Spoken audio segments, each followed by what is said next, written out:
Countdown for blast off. X minus 5, 4, 3, 2, X minus 1, fire.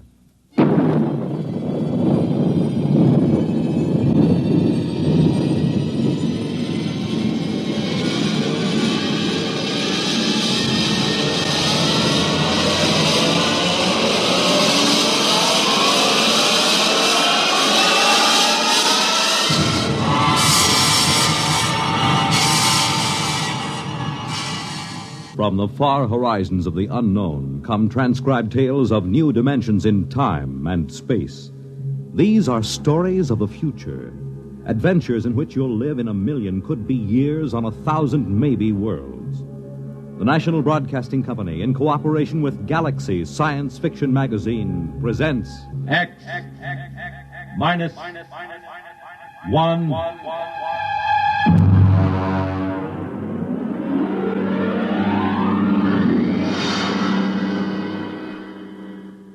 Tonight's story, The C Chute, by Isaac Asimov.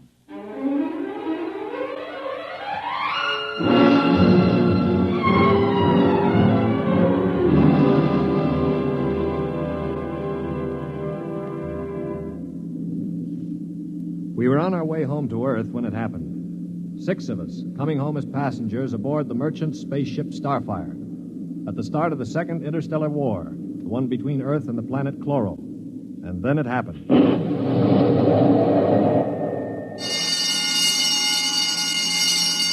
Now hear this. Condition red. We are under attack from a Chloran battlecruiser. All hands forward to battle stations. Passengers will remain confined to the after cabin. Condition red. We are being attacked. The interception by the Chloran cruiser, the murderous running jewel of energy blasts and force field defenses.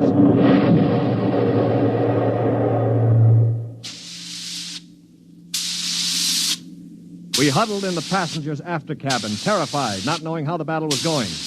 We could hear the desperate bursts of steam through the steering tubes as the Starfire maneuvered to dodge the enemy attacks. And then...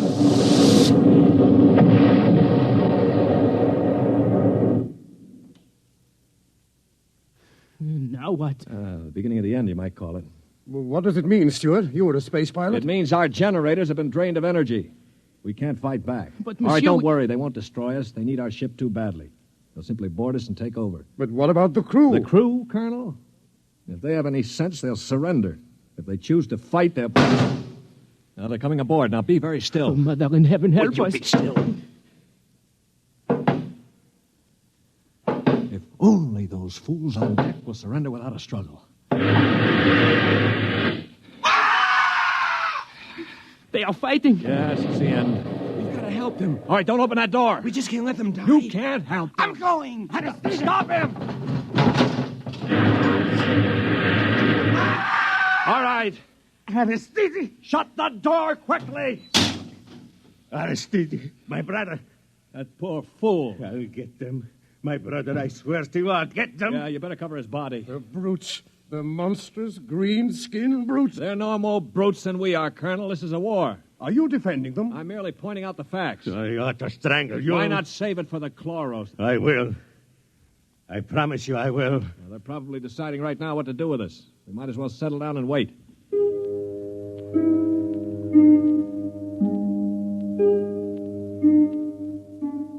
We sat there, the 5 of us, and listened while the Chloran invaders killed off the members of the Starfire's crew. Among us was Colonel Anthony Wyndham, an old Colonel Blimp type with a lame leg. Wyndham had spent his life in the militia back on Earth, but had never seen a battle. There was Demetrius Poliorkitis, who had just watched his brother being killed by a chlorocarbonizer. Poli was a huge man. He and his brother had tried truck farming in Arcturus and given it up after 2 seasons. Then there was LeBlanc, a sensitive, frightened young man of 22, and Randolph Mullen, who looked like somebody's caricature of a bookkeeper. A mild, balding, milquetoast little man. And there was myself, John Stewart. I was the only one who'd ever had contact with the Chloro people. I had a pair of artoplasm hands to prove it. It is quiet now. Yeah, they've finished with the crew. Mr. Stewart, Yes, Mr. Mullen. what do you think will happen next? Well, they'll put a prize crew of 2 aboard and take us to one of their home planets. as prisoners of war. Only 2 of the Chloros will stay aboard. 2 is all they'll need. Why, Colonel? You thinking of leading a gallant raid to retake the ship? Well, simply a point of information, Dashiell. All right, then let me give you another point of information. If you want to commit suicide quick, just open that bulkhead door. 3 steps inside, you'd fall on your face. But why? Don't you smell anything, LeBlanc? Get close to the door. It smells like gas. Yeah, it is gas. Chlorine gas. They breathe it like we breathe oxygen. They've chlorinated the whole crew's compartment. One big whiff of that and we'd all be dead. So just forget about rushing the Chloros. How do you know so much about their habits, Stuart? I lived on a Chloro planet for 6 months. You see these hands? They were mangled in the oxygenating machinery of my own quarters. They grew these artoplasm things and operated. They're weak, but at least I have hands again. Monsieur Stewart, Yeah. will they kill us? No. Why do you say that? Because, in their own way, they're gentlemen. Probably will be interned for the duration. You call them gentlemen. After they kill my brother in cold blood, you call them gentlemen. You know, Stuart, you sound more and more like a blasted Greenie sympathizer. Blasted, man. Where's your patriotism and loyalty? My loyalty is where it belongs, with honesty and decency, regardless of the shape of the being it appears in. This is a ridiculous war. Why are we fighting these people? We can live only on planets with oxygen, and oxygen is poison to them. They can live only in chlorine atmosphere, which is deadly to us. Yet we're fighting them over a bunch of worthless asteroids that neither of us can live on comfortably. Well, it's a matter of principle. It's a matter of stupid pride and greed. I don't like what you say, mister. Why not? Because you talk too nice about these greeny scum. They're good to you, eh? Well, they weren't good to my brother. They killed him.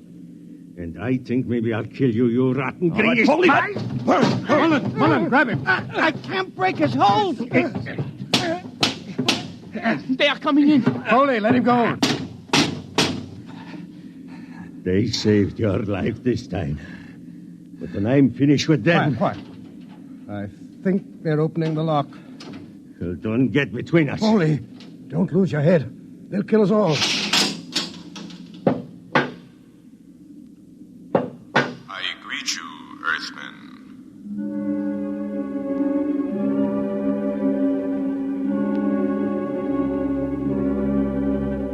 The Chloro was not a pleasant sight to anyone unused to him. He was about the height of an Earthman, but the top of him was just a green stalk with eyes. He was still wearing a spacesuit to protect him from the oxygen in our compartment. In one of his tendrils, he carried a chloran gun. As he stood in the doorway, I could see Polyarchetes' eyes begin to glisten with rage. Then, with a bellow like a huge bull, he threw himself at the Chloro.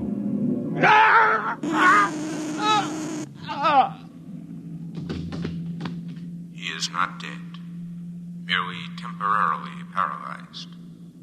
You 5 will remain together as prisoners of war. We expect to reach our own planet within several weeks, your time.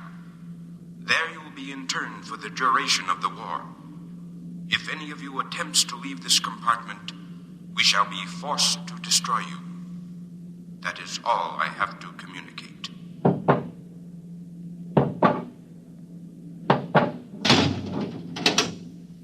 Hadn't we better do something for Mr. Polyarchetes? Oh, he'll be all right.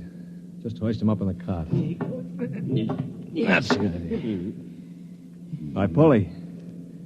Can you hear me, you stupid brute? His voice is coming back. Yeah. Now, I know what's going on in that thick skull of yours, Polly. You think that when the paralysis wears off, you'll ease your feelings by slamming me around some more.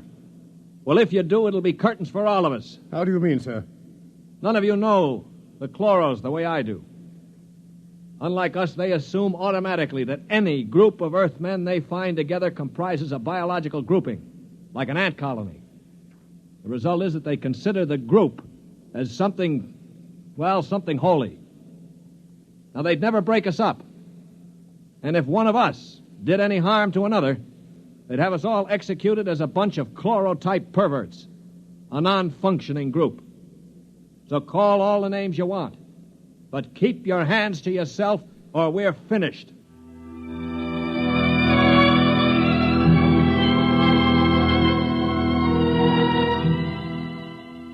My little speech had a sobering effect on the group. For the next 24 hours, we did little besides eat our rations and think.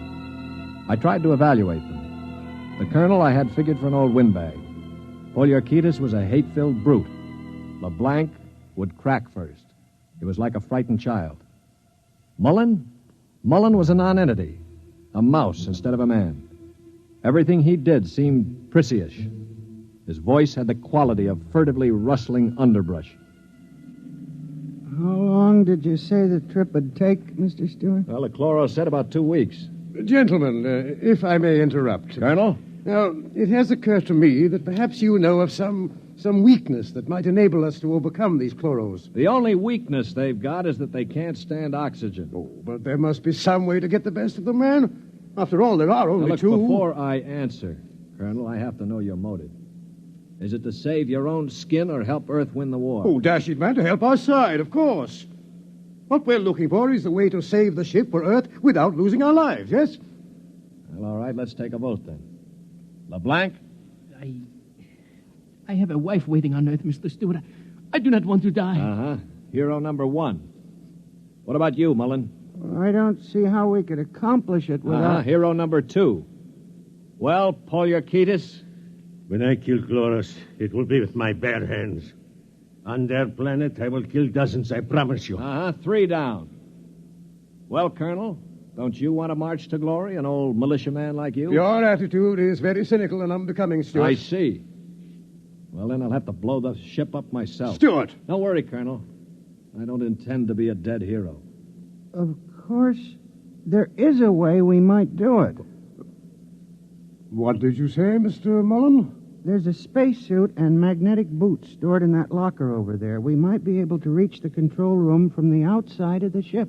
The outside? But how would we get outside? If this compartment has a C chute, it must. What is a C chute? A C chute, my boy, is a casualty chute. It doesn't get talked about much, but all the main compartments have them. They're just little airlocks down which you slide a corpse. Burial in space. Oh, blast it, Mullen. Suppose you did get outside. How could you re-enter the ship? Through the steam tubes, the ones they use to guide the ship. Wait a minute, Mullen. What do you know about steam tubes? I thought you were a bookkeeper. Well, on Arcturus, I got interested in spaceship models. I studied all about them. On my own time, of course. Yeah, naturally. At any rate, I learned that the steam tubes have an access vent directly to the control room for repairs and so forth. And the chloros, they are in the control room. What do you think, Stuart? Well, it's a video sort of idea, but it might just work. We could get permission from the chloros to open the C chute and bury Polly's brother. And one of us could slip into it, work forward, and climb up through the steam tube. The question being, which one? What about you? You with your loud talk and your sneers. I'm no hero, Polly. I've already said that. My object is to stay alive. The steam tube let go while you were in it, you'd be broiled like a lobster. Now, how about the colonel here? If I were younger, blasted, I'd trounce you. You know very well with my injured leg. Yeah, of course. Not to mention my artificial hands. Well, now, what unfortunate deformities do the rest of us have? Polly? You just keep talking, Mr. Big Mouth, and pretty soon we'll kick your teeth in. Of course, that's your standard reply to everything, isn't it? LeBlanc, will you do it? I cannot. Not even to get back to Denise? Please, I cannot. LeBlanc needn't go. I'll do it. What? After all, it is my idea. Wait a minute. Are you serious, Mullen? Yes. Well, how? I don't understand. Why? Why you? Well, it seems no one else will do it. But that's no reason, man. I can't think of any other. Look here. Do you really intend to go through with it, sir? Yes, I suppose I do. Well, dash it, man. Let me shake your hand. You're an Earthman, by heaven. You do this thing and win or die. I'll bear witness for you.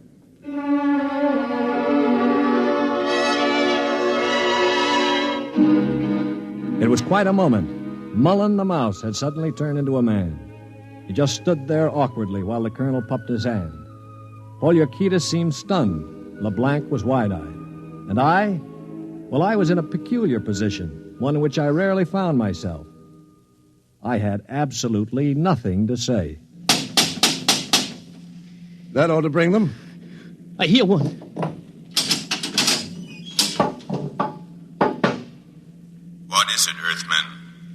One member of our unit is dead, as you know.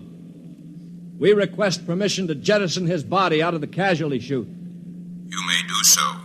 You'll have to open the chute lock from the control room. I will do so.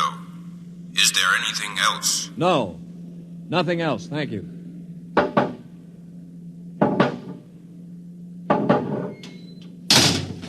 Oh, boy. All right, come on now. We'll have to work fast. Mullen, get into a spacesuit from the emergency locker. Polly, help Mom with those magnetic boots. Yeah, hurry. I'm working as fast as I can. The arm. There. All right, give me the helmet. The helmet. Okay. Now, Mullen, you better scratch your nose if you have to. It's your last chance for a while. What about radio contact? You can talk to us. We'll listen in on the helmet set in one of the other suits. The chloros won't have their set on the interphone frequency. Wait a moment. What for? Dash it, what's he going to use for a weapon? He isn't big enough to fight them barehanded. Ah, no, that's true. Well, how about one of those oxygen cylinders? Good idea. Use it to bash them over the head. Now, give him one of the cylinders equipped with a reducing valve. Now, look, Mullen, if your magnetic boots fail and you start drifting away into space, open this valve. See that? Now, you can use it like a miniature jet and try to blow yourself back to the ship. Understand? I think so. Well, I only hope it works. All right, here goes the helmet. You'd better hurry. The light is on over the C Chute. Yeah. All right. That means they've opened the lock. Here. Now, can you hear me? Oh, LeBlanc, give me that other space helmet. Yes, here. Let me switch on the radio. Can you hear me, Mullen? I hear you. Fine. Plenty of air? Air's okay. Uh-huh. Polly, open the C chute. Okay, now help him in. All ready? Ready? Well, good luck. Close the chute. Pull the ejector valve. Now! He's out. Oh, God help him. The light is out. Yeah. The chloros have closed the chute lock. I don't suppose he has much of a chance. No. Do you think he knew it? I don't know. I just don't know.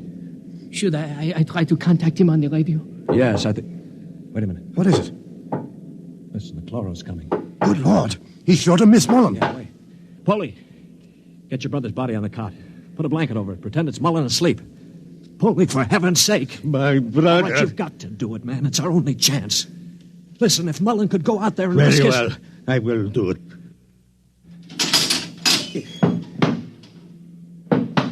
Earthmen, Yes. you have jettisoned the body. Yes. Good. Is there something further we can do? No, We are very tired. Our grief is very great at losing one of our unit. We would like to rest alone. I will respect your wishes. I see that one of your units sleeps already. Yes, Mr. Mullen was overcome with grief. I leave you.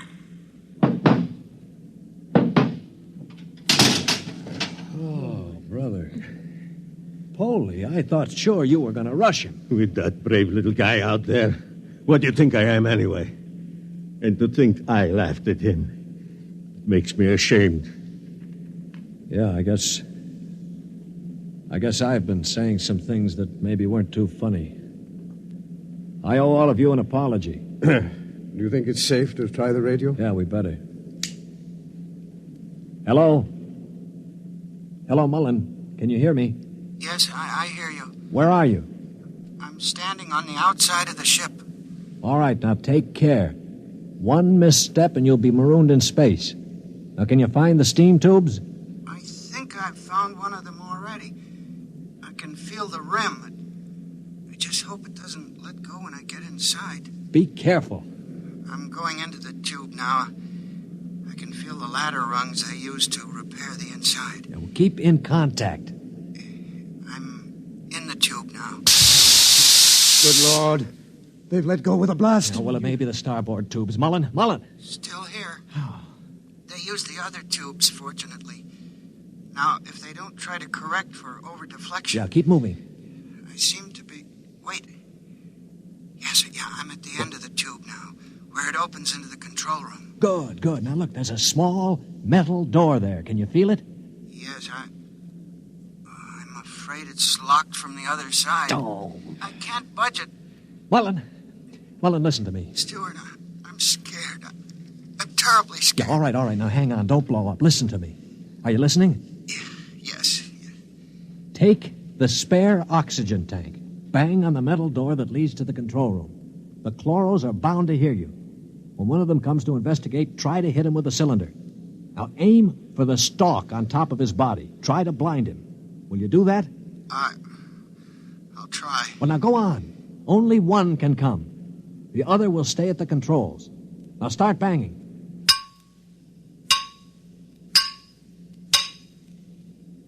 Any luck? No, Wait, I hear something. Something's opening the lock. The door now. I hear... Ah! Mullen, what happened? Mullen, can you hear me? Mullen!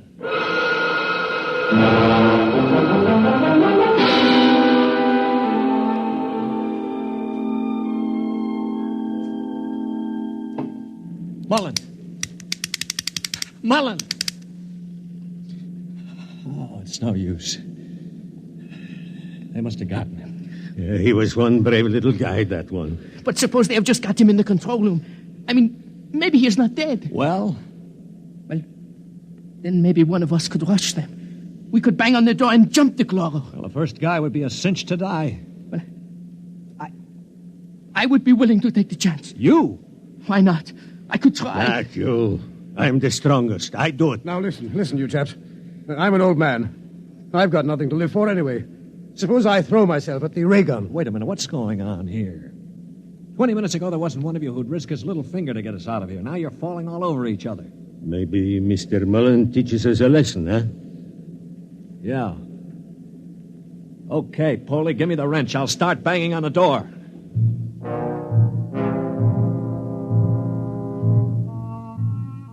They say that selflessness is contagious. I guess maybe it is. I'd been a cynic all my life, a man who believed in nothing.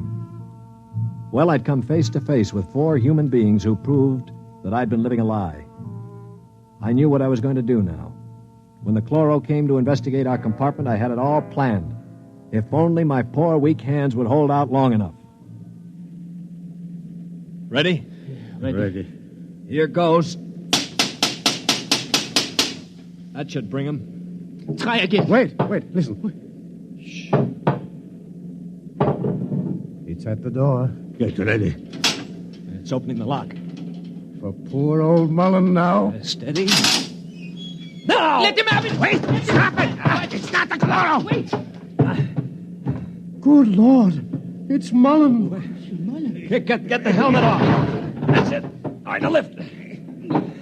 Mullen, are you all right? I seem to be quite all right. Well, the chloros. Both dead. At least I hope so. Well, what happened? Well, I banged on the steam tube hatch and a chloro opened it. Yeah? I hit him with a cylinder. It blinded him, I guess, but didn't kill him. He grabbed me and pulled me into the cabin. In the struggle, he broke my transmitter. That's why I couldn't talk to you. Finally, I managed to club him down. Well, what about the other one? The other one almost got me. It must have heard the scuffle and came into the cabin with a ray gun. What I did, I guess, was pure reflex. The cabin atmosphere was chlorine, of course, and the greenie didn't have a spacesuit on. Uh-huh. So I just turned on the oxygen valve in that spare tube. It was like spraying an insect with poison. Well, you're a brave man, Mullen. I'd have been scared to death. Mullen, what is it? Mullen.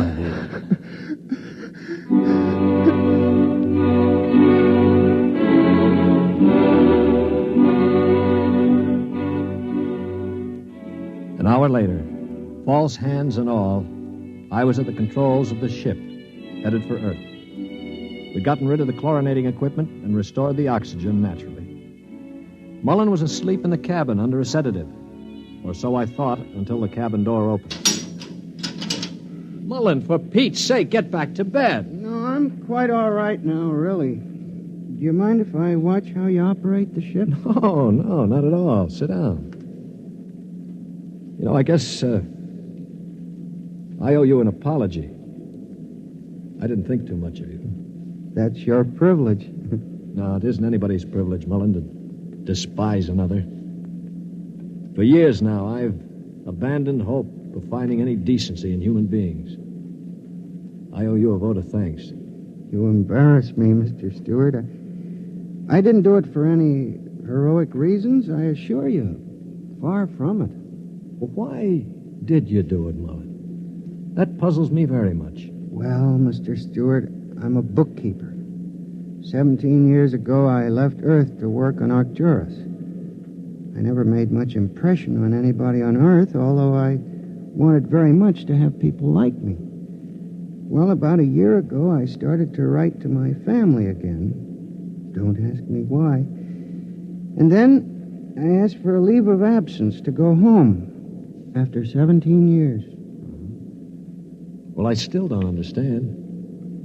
It wasn't patriotism or love of a woman or money or any of those things. What was it? Mr. Stewart, haven't you ever been homesick?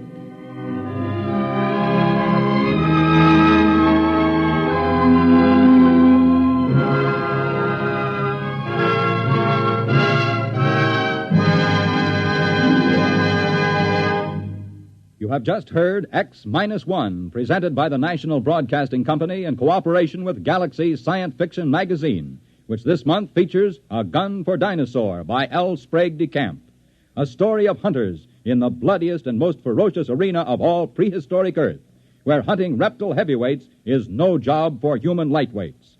Galaxy Magazine on your newsstand today.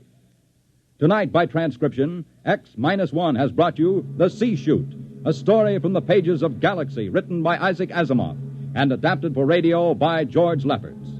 Featured in the cast were Lyle Sudrow, Stan Early, Bob Hastings, Mercer McLeod, Danny Ocko, and John Gibson. Your announcer, Bill McCord. X-1 was directed by Daniel Sutter and is an NBC Radio Network production.